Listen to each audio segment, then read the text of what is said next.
पेनाकाडु गाँवर समस्या को नहीं अभियोग। भारत स्वाधीनतार 77 वर्ष पर प्रशासन दृष्टि पड़ुना।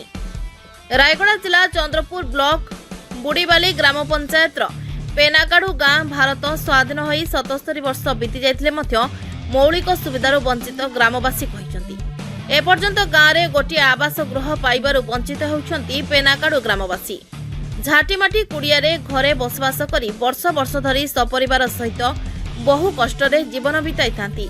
जंगलजात द्रव्य को निर्भर करी धरती माता सहारा नेउछंती। जंगल काठ और डंगर चाष उपरे साहा भरोसा कुड़िया करी जीवन काटुछंती।